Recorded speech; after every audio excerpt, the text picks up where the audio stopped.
Gold కానివ్వండి వెండి దీని మీద కూడా తగ్గించారా సార్? అయితే ఇంపోర్ట్ డ్యూటీ మన దేశంలో మనకు వెండి బంగారం ఏది కావాలన్నా కానీ ఎక్కువగా మన దేశంలో దొరకదు. అంటే మన దేశంలో గనులు లేవు, అవి దొరికినాయి 1-2%, మ్యాక్సిమం 5% ఎక్కువ దొరకదు. మిగతా అంతా మనకు అవసరం ప్రతి బంగారం కూడా అవసరం ప్రతిదీ కూడా మనం విదేశాలకు దిగుమతి చేసుకోవాలి. అయితే దాని మీద మనం విదేశాలకు దిగుమతి చేసుకున్నప్పుడు కస్టమ్ డ్యూటీ వేస్తారు. ఆ కస్టమ్ డ్యూటీని తగ్గించారన్నమాట ఈసారి. ఎందుకోసం అంటే మన బంగారం కొనుక్కునే వాళ్ళకి ఇప్పుడు సపోజ్ కస్టమ్ డ్యూటీ 5% ఉన్నాయి అనుకోండి, ఆ 5% ఉన్నప్పుడు ₹1,00,000 తీసుకొస్తే 5,000 కట్టేది. ఇప్పుడు 3,000 చేసిన అనుకోండి 2,000 మిగులుతుంది. ఈ విధంగా అన్నమాట ఆ కస్టమ్ డ్యూటీ తగ్గించడం జరిగింది.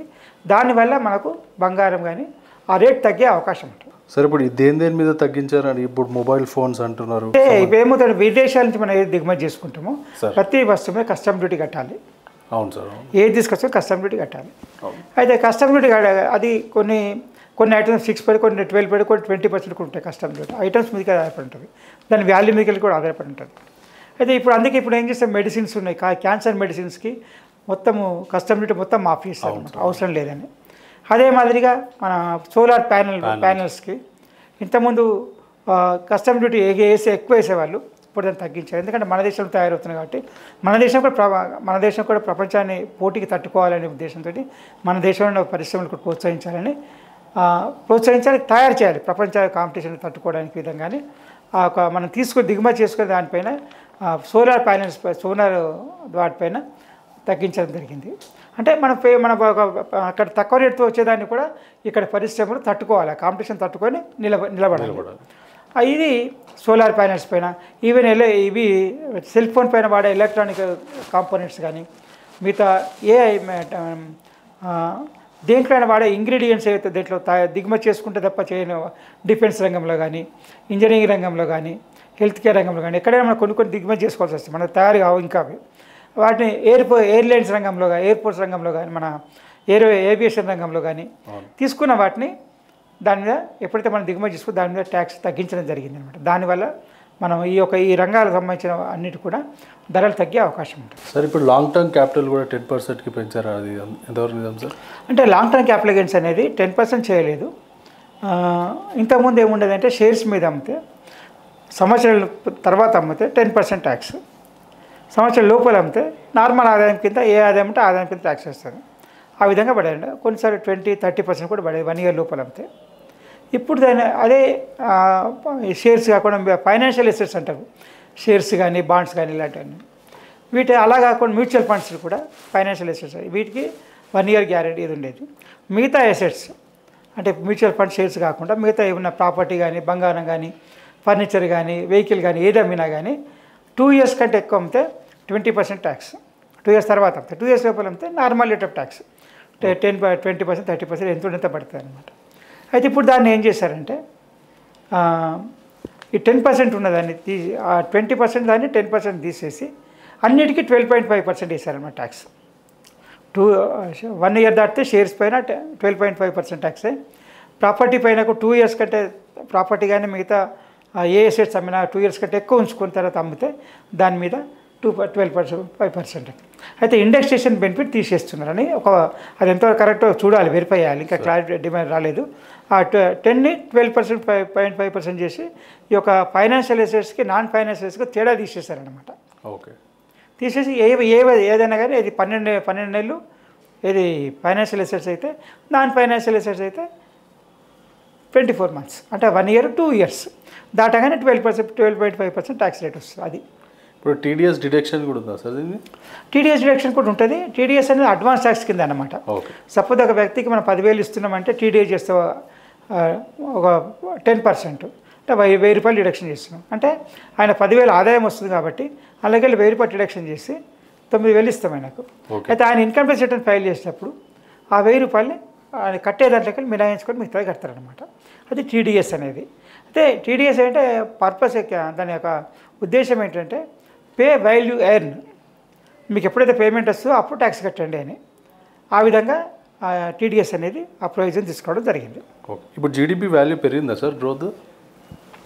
జీడిపి గ్రోత్ పెరుగుతున్నది. అంటే జీడిపి మన ఇప్పుడు జీడిపి గ్రోత్ పెరుగుతూనే ఉంటుంది ప్రతి సంవత్సరం. ఇంకా అంటే ముఖ్యంగా మనకు ఇన్ఫ్రాస్ట్రక్చర్ డెవలప్మెంట్ పెరిగిన తర్వాత ప్రొడక్షన్ పెరుగుతుంది, వేస్టేజ్ తగ్గుతుంది, యూసేజ్ పెరుగుతుంది, ప్రొడక్టివిటీ పెరుగుతుంది. ఇవన్నీ పెరగడం వల్ల అవి అన్నీ ఉత్పత్తి పెరుగుతాయి అన్నమాట. ఉత్పత్తి పెరిగిన కొద్దీ కాస్ట్ తగ్గుతుంటుంది. కాస్ట్ తగ్గినప్పుడు మన మార్కెట్లో పోటీ తట్టుకునే అవకాశం ఉంటుంది మన ఉత్పత్తులు. అందుకొరకనే మన భారతదేశం యొక్క manufacturing index PLI, production linked ఇన్వెస్ట్కి మ్యానుఫ్యాక్చరింగ్ ఇండెక్స్ రోజు రోజు పెరుగుతుంది, ప్రతి సంవత్సరం పెరుగుతుంది. ఇవాళ మనము 5th మ్యానుఫ్యాక్చరింగ్ సెక్టర్లో 5th ర్యాంక్లో ఉండే, ఇవాళ 4th వచ్చేసాము. సౌత్ కొరియాని దాటిపోయి.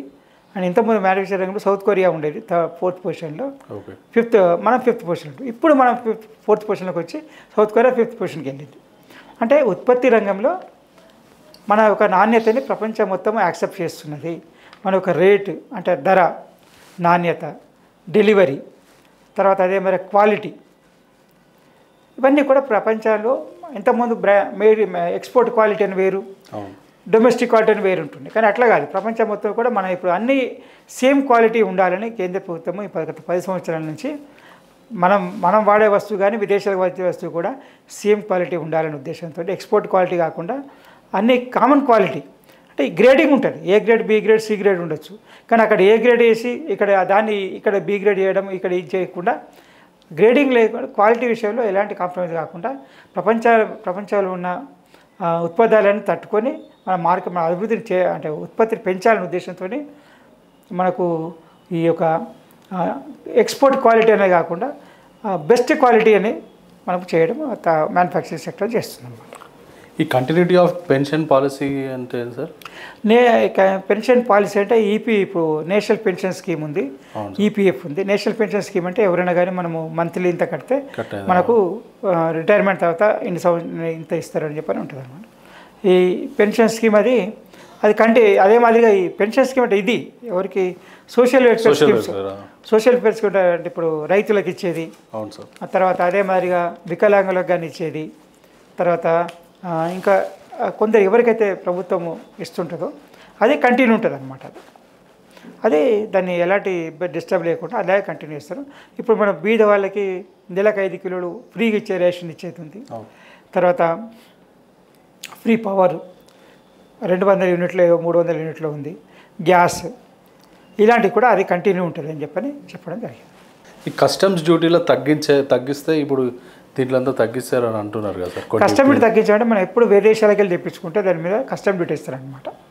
అంటే మన దేశంలో ఉన్న ఉత్పత్తి రంగాన్ని కాపాడాలని వాళ్ళు ఇప్పుడు లేకపోతే తక్కువ ధర ఉన్నవి తీసుకొచ్చేసి మన దేశంలో ఇది చేసేస్తే మన ఉత్పత్తి రంగం మొత్తం దెబ్బతింటుంది. కాబట్టి ఉత్పత్తి రంగాన్ని ప్రోత్సహించాలి అనే ఉద్దేశంతో విదేశాల నుంచి చీప్ వస్తువులు రాకుండా ఉండటానికి ప్రతి దేశం కూడా ప్రొటెక్షనిజం అనమాట ఇది చేస్తారనమాట.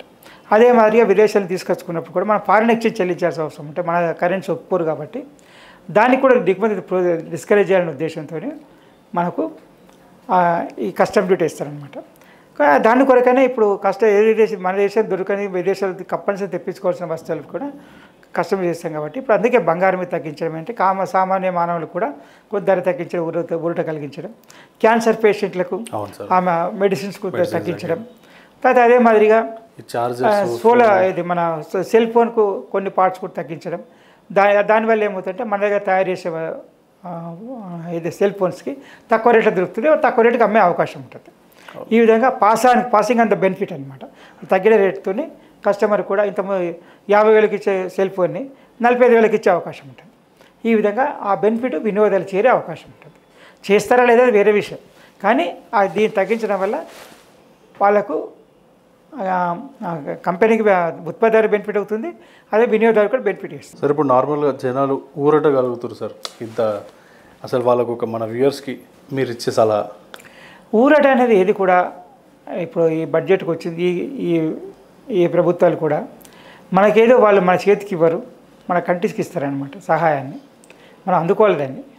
అంతేగాని మనము వాళ్ళు మన చేతికంటే ఓన్లీ వికలాంగులకు, నిరుపేదలకు, సహాయం లేని వాళ్ళకి, రైతులకు పంటలకు నష్టం జరిగే అవకాశం ఉంటుంది అని చెప్పి 5 ఎకరాల లోపల ఉన్న వాళ్ళకి తప్ప మిగతా వాళ్ళకి ఎవరికి కూడా ఇచ్చే అవకాశం తక్కువగా ఉంది.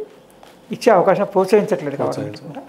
మీరందరూ కూడా ప్రతి వ్యక్తి కూడా తమ తెలివితేటలతో ఆర్థికాభివృద్ధి కావాలి, ఆర్థికాభివృద్ధి బాగా పంచుకోవాలి, ఆదాయాలను పెంచుకోవాలి, తర్వాత ఆర్థికంగా స్థిరపడాలి, అభివృద్ధిలోకి రావాలి. అంతేగాని ప్రభుత్వం ఏదో ఇస్తుంది అంటే దెయ్యానికి ఎన్నో కండిషన్లు ఉంటాయి. ఆ కండిషన్ని ఫుల్ఫిల్ చేయడం అంటే కొన్నిసార్లు సాధ్యం కాకపోవచ్చు.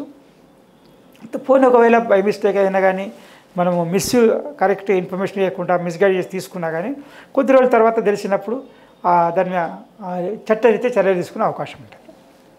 కాబట్టి మనకేదో వస్తుందని కాదు, మనం ఇందులో ఈ అభివృద్ధిలో ఏ విధంగా భాగం పంచుకుంటాము, మనం ఏ విధంగా మన యొక్క ఆదాయాన్ని పెంచుకుంటాము, మనకున్న తెలివితేటలతో మనకున్న అర్హతలను ఉపయోగించి మనం ఏ విధంగా ఆర్థికంగా బలపడగలము, దేశ ఆర్థికత బలపడడానికి ఏ విధంగా ఉపయోగపడతాము, ఇవన్నిటి కలిపి చేయడానికే ఈ బడ్జెట్ అన్నమాట.